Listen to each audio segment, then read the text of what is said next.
resmi beroperasi adalah Sekolah Rakyat Menengah Pertama 10 Bogor, Jawa Barat.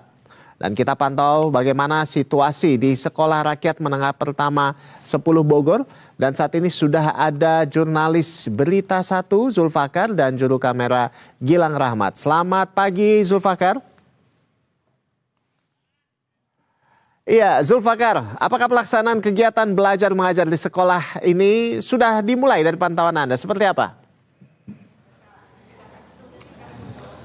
Ya, selamat pagi Rolando dan juga pemirsa. Nampak memang situasi sekarang kami akan mengajak pemirsa ke ruangan yang nantinya merupakan tempat di mana nanti siswa-siswi sekolah rakyat ini akan melakukan MPLS, dan dijadwalkan juga dalam pembukaan masa pengenalan lingkungan sekolah ini akan ada sejumlah menteri kabinet merah putih yang hadir.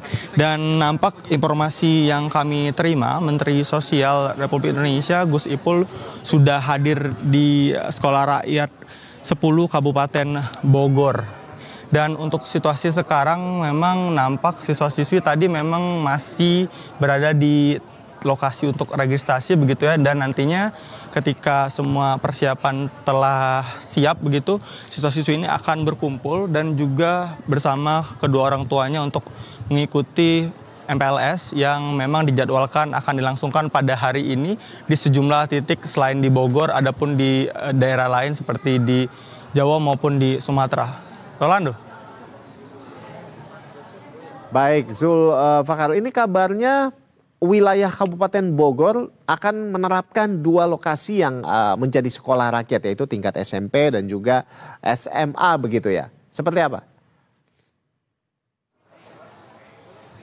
Ya, Rolando, untuk di tempat kami sendiri ini merupakan tingkat sekolah menengah pertama begitu ya, di Sekolah Menengah Rakyat SMP 10 begitu. Dan kita akan coba lihat lagi sejauh ini bagaimana persiapan untuk MPLS sendiri.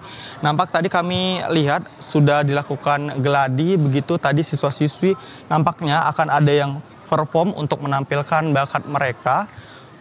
Itu seperti menari, lalu juga sepertinya tadi juga ada yang akan menampilkan bakat seperti bernyanyi juga akan ditonjolkan begitu. Artinya Rolando, siswa-siswi yang tergabung dalam sekolah rakyat ini juga berprestasi begitu. Mereka memiliki potensi-potensi yang tentunya diharapkan akan terus dapat berkembang ketika mereka mengenyam sekolah di sekolah rakyat ini. Ada sebanyak 100 siswa-siswi yang berhasil diseleksi yang akan ikut dalam sekolah rakyat ini, dan mereka akan ikut dalam sistem boarding school begitu ya.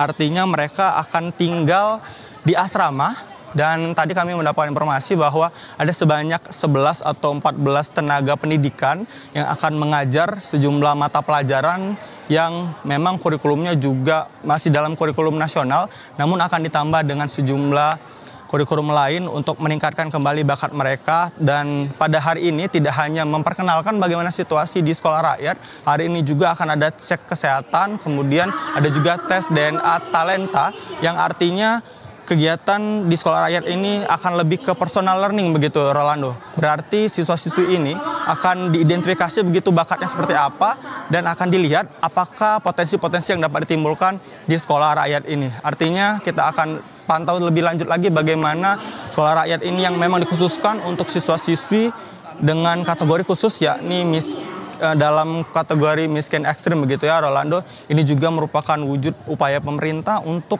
memberikan fasilitas ataupun memberikan akses ke pendidikan secara gratis kepada siswa-siswi. Rolando. Baik, terima kasih Zulfakar. Kita tentunya berharap bahwa semuanya proses belajar mengajar atau MPLS pada pagi hari ini bisa berjalan dengan baik begitu. Dan kami nantikan update selanjutnya dari Anda, Zulfakar. Ya, terima kasih jurnalis Berita 1 Zulfakar dan juru kamera Gilang Rahmat melaporkan secara langsung dari Sekolah Rakyat Menengah Pertama 10 Bogor. Selamat bertugas kembali rekan-rekan. Iya, pemirsa, Berita 1 breaking news bisa Anda saksikan terus di channel Berita 1.